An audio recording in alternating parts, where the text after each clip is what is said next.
Hello. So in this video, we're going to talk about Plautus's play, The Swaggering Soldier, or Miles Gloriosus. So it's an interesting title for the play, partially because, so I'm reading a set of Plautus plays because I'm in a production of Stephen Sondheim's A Funny Thing Happened on the Way to the Forum, which is based on 4 Plautus plays. Pseudolus, Miles Gloriosus, Curculus, and the Ghost play. I can't remember what the name is in Latin off the top of my head. There will be a video on that forthcoming in a couple of weeks. So the play in Latin is titled Miles Gloriosus, to the extent that ancient plays had titles as such in the way that we think of them. And I, perhaps very dumbly, assumed that the character of the braggart soldier was named Miles Gloriosus. In part, I assumed that because that's the name of the character in Forum. So Stephen Sondheim's character literally is named Miles Gloriosus. And in part, I assumed that it functioned on the same model as Pseudolus, right? Because Pseudolus is the title of the play, Pseudolus, and is the name of the cunning slave character. So I assumed it was the same logic. Turns out it's not. Miles Gloriosus is actually probably quite a bad translation. It's probably a bad translation to The Swaggering Soldier, which is what this Penguin Classics edition titles it. I think there's also versions that call the play like The Braggart Soldier or things like this. I'm going to call it Miles Gloriosus, the Latin title.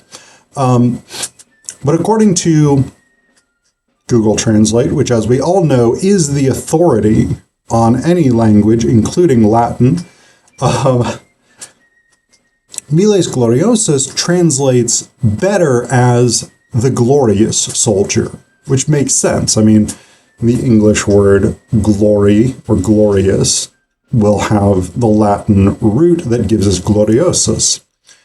So it should properly be the glorious soldier. However, this is probably tongue-in-cheek, right? Because the stock character of the braggart soldier is someone who's all like, oh, I've won all the battles, and I'm related to all these gods, and all the women want me, whatever it is, right? And so, Pyrogopolynikes, which is the name of the character, which does not roll off the tongue for me quite as well as Miles Gloriosus does. But Pyrogopolynikes, he is this stock figure, right? He's the stock figure of the braggart soldier, the soldier who sort of puffs himself up and who constantly needs his ego stroked. He's always talking about his amazing deeds, etc., etc. And this is one of the things about Miles Gloriosus is, like pretty much all of Plautus's works, it draws on these traditional elements of comedy, like stock characters. So we have Pyrogopolynikes, the swaggering, boasting, bragging soldier. We have Palestrio. By the way, I've not looked up how to pronounce any of these names. If you're an ancient Roman and I am butchering the Latin, I apologize. Although actually I think a lot of these are Greek names, because according to the intro in this Penguin Classics edition, Plautus's play, which was probably, they think, quite an early play, was based on a Greek original entitled Alazon, or The Braggart. So the Greeks developed what's called New Comedy, and the only real substantial remnants we have are from, why can't I think of his name?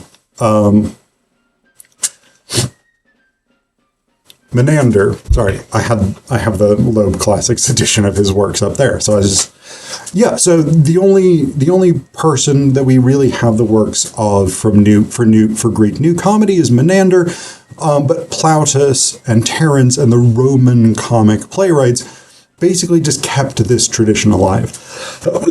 So we have the swaggering soldier, Pyrgo Polynikes. We have Pelestrio, who is the cunning slave, the slave who is attempting to sort of achieve some goal by manipulating and tricking people. We have the young lovers, Philocomasium, who's the young ingenue, the young female lover, and Pleusicles, I don't know, who's the young male lover. And somewhat uncharacteristically, both Philocomasia and Pleusicles are relatively bright in this one. Often the young lovers are pretty and devoted to one another, but not especially clever. And in this case, they are. They play sort of central roles in Pelestrio's plan. We also have Acrotelitium, the cunning and manipulative courtesan. Interestingly enough, we have a kind of cunning female slave. She's not necessarily a slave, she's the maid to Acrotelitium, Milphidippa, and she's kind of the counterpart to Pelestrio, because she also takes a central role in manipulation. Okay, so we have those stock characters. We have elements of mistaken identity. We have elements of sort of sexual trickery. We have plots that depend on unlikely outcomes, etc., etc. So all of these sort of stock elements of comedy. That being said, structurally, Miles Gloriosus is a mess. It is a very poorly structured play, whether that is a failure of Plautus or whether that is a failure of Alazon, the Greek play on which Miles Gloriosus is based. I don't think we know. I don't think we have a good sense because I don't think enough of Alazon probably survives to really, if any of it survives, to really know what its structure was like. But Miles Gloriosus is structurally just disjointed. It's basically two halves, each dealing with its own plot, that are interconnected in that the central objective is more or less the same, but the action is pretty much completely divorced. So we learn from Pelestrio in the opening sort of prologue, a delayed prologue. It's worth mentioning, and I'll tell you why it's worth mentioning that in just a second. But we learn from Pelestrio that the young woman Philocomasium was basically enslaved by Pyrgo Polynikes. She had come from Athens to Ephesium, which is where Pyrgo Polynikes lives, or Ephesus, sorry. Or he had gone and sort of captured her in some fashion. I can't remember the exact details, but basically she becomes a slave in his household. Pelestrio, who was a slave in Philocomasium's family, basically determines to sort of go and rescue her. So he gets on a ship, he goes to Ephesus, and he is then enslaved as well by Pyrgo Polynikes. So they both become slaves. Pelestrio is sort of worker slave of whatever caliber, and Philocomasium basically as his concubine. to Ephesus, they are pursued by Pleusocles, the young male lover, who's trying to get Philocomassium back. Next to Pyrgopolynikes' house is the house of Paraplectomenes, who is an old man who is pretty keen on helping Pleusocles get Philocomassium back. So they basically dig a secret tunnel between the two houses so that Philocomassium can go over to Paraplectomenes' house to see Pleusocles, and then go back over to Pyrgopolynikes' house to, do her job and whatever, right? Her slaving. Not exactly a job to be a concubine. I mean, I guess it is in a strict sense, but it's more like captivity. So anyway, that's not the point. The point is, this is the setup, right? And so Palestrio's objective in the whole play is basically to get Philocomassium out of slavery to Pyrgopolynikes and let her go back to Athens with Pleusocles. That's the overall objective. Now, the reason the delayed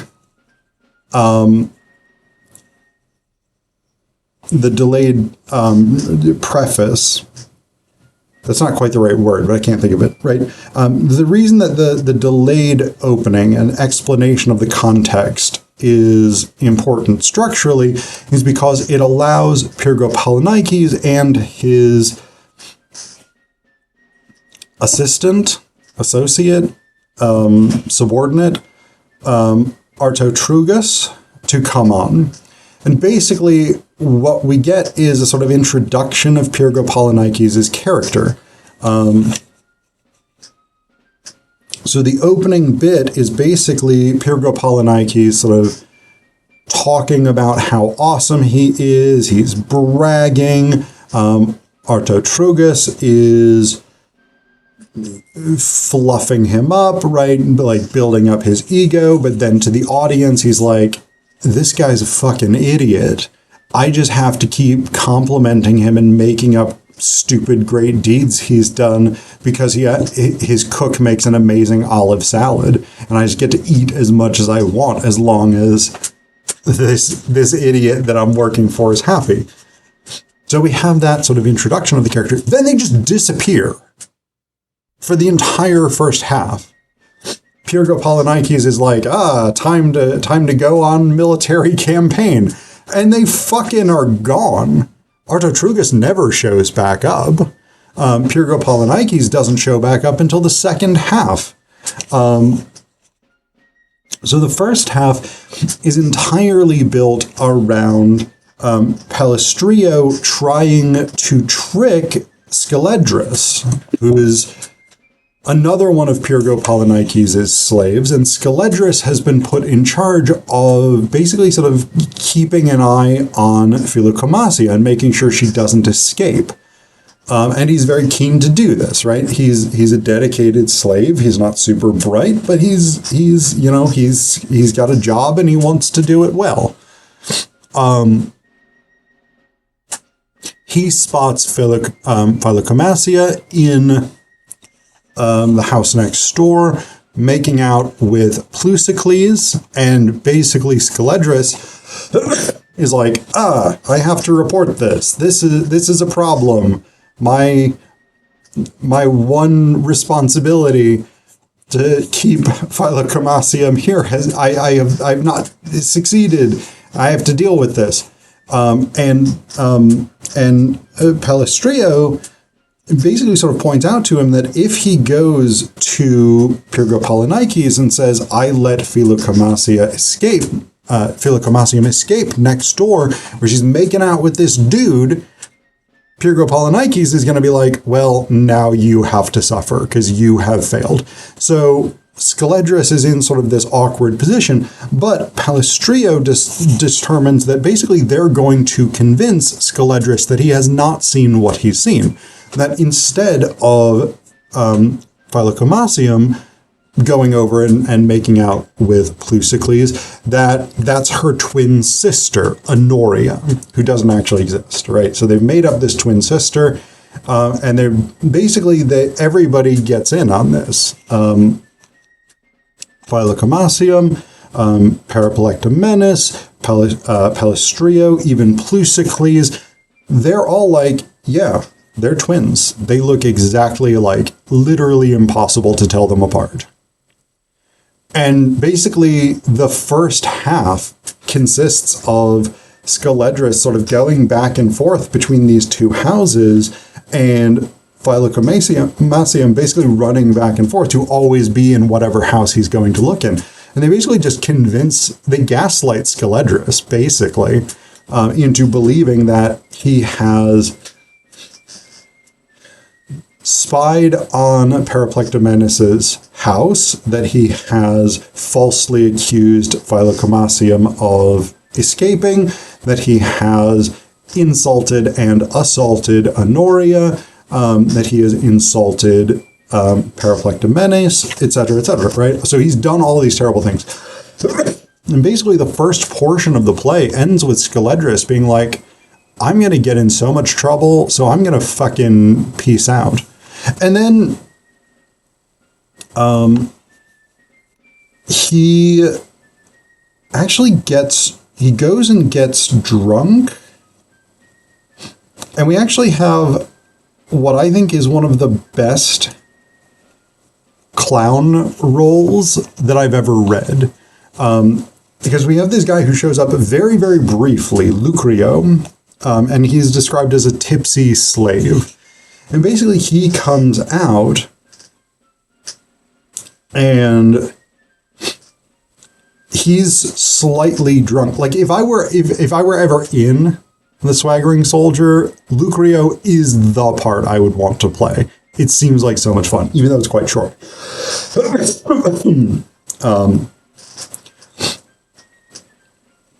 Basically, he comes out, and Palestrio is like, bring me Skeledris. And Lucrio's like, no, he's sleeping. He's snoring. He's drunk. And it's a lot funnier than this. But basically, Lucrio, or Lurcio, sorry. Lurcio is basically like, no, we weren't getting drunk. We might have been drinking, and we might now be drunk, but we weren't getting drunk. We weren't drinking the wine. And it's this sort of like, it's this strange bit. So I'll read you a little bit of it. So Palestrio from the streets calls into Pyrgo Polynikes' door, calls in for Skeledris, and Lurcio comes out and says, you can't have Skeledrius. Palestrio says, why can't I? Lurcio says, he's sleeping and swallowing. Palestrio says, how can he be swallowing if he's asleep? And Lurcio says, well, snoring. Snoring is a sort of swallowing. Palestrio says, he's gone to bed then. Lurcio says, all except his nose. That's wide awake and talking. Palestrio says he must have helped himself to a cup or two on the sly while making mulled wine in the cider. Here, you rascal, if you're his assistant cellarman. Lurcio says, what do you want? Palestrio says, how has Skeledris managed to fall asleep? And Lurcio says, by closing his eyes, I expect. So this is sort of the joke, the thing about Lurcio that I really, really love is there's this sort of literalness to his clowning, right? This sort of, right, this, how did this character fall asleep? By closing his eyes. You get this sort of, this is a distinctive form of clowning in which the expectations of conversations are subverted by being sort of overly literal. But he's also overly figurative, because he basically, like, he starts telling these stories of like, yeah, no, I mean, I might work in the cellar with the wine, but I don't drink it. You know, there's a fairly large pot that I've seen filled and emptied a number of times, but, you know, The pot must be thirsty. So he's this fun character. It's this very, very brief scene. It actually kind of reminds me a little bit of the gatekeeper scene in Shakespeare's Scottish play. In part also because it's a transition. So it's a transition to the second half of the play in which Palestrio's plan sort of comes to fruition. Because basically he gets Periplectomenes to go out and hire Acrotelatium, this beautiful and clever courtesan. And the plan is that they are, when Pyrgo Polynikes comes back, they are going to tell him through Palestrio and Milphidipa that Acrotelatium is this beautiful woman, absolutely amazing. She was married to Periplectomenes, but she's divorced him and she's got his house and all his goods, and she's absolutely head over heels, desperately in love with Pyrgo Polynikes. And basically the whole second half, they're convincing Pyrgo Polynikes that Acrotelatium is absolutely in love with him and that he should free Philocomasium and give her all of her goods, all the sort of jewelry and clothes and stuff that Pyrgo Polynikes has bought her over the time that she has been his concubine. Just release her with all her stuff. Tell her, get out of here. Your sister is here. Your mother is on board the ship. Just go back to Athens. You're free. I don't even care. So that Pyrgo Polynikes can have this affair with Acrotelatium. Pyrgo Polynikes is convinced to do this, and as a sort of added bonus to this, Philocomasium gets him to turn over Palestrio to her, right? So Palestrio becomes her slave. He's going to go with her to Athens, and basically in Athens, interestingly enough, Pleusocles confirms that Palestrio will be freed. And often the cunning slave wants his freedom. That's a pretty standard component of this character type. But it's Pleusocles who says, yeah, when we get to Athens, we're going to free you. But he's Philocomasium's slave. So that's an interesting bit. But so basically they sort of escape, right? Philocomasia. So Pleusocles dresses up as a sailor. He comes to get Philocomasium. They take all of her stuff. Palestrio goes. Strangely enough, for reasons I don't really understand, Palestrio is basically like, yeah, you guys go on. I'm going to stay here and just sort of ham it up for Pyrgo Polynikes for a couple of minutes and like be like, oh, my beloved master, I'm so sad to leave you. I don't really understand why he decides to stay and do this totally unnecessary bit, as opposed to just fucking off and getting on the ship.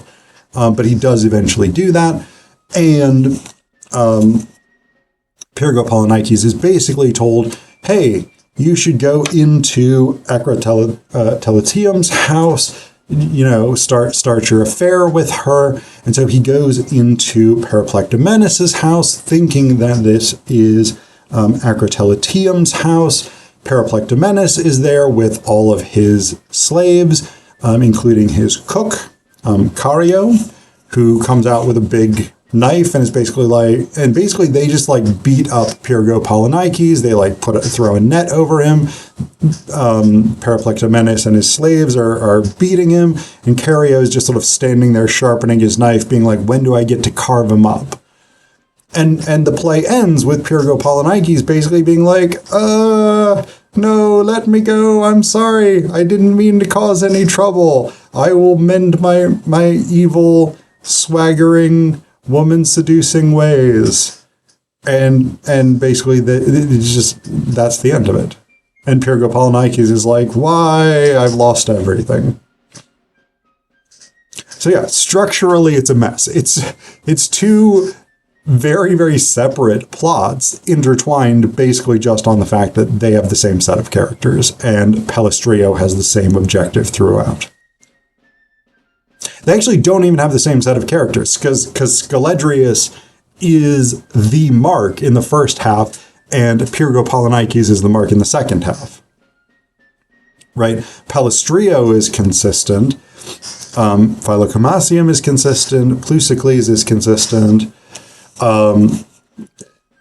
Periplectomenes is somewhat consistent. He's not as much in the second half, but yeah.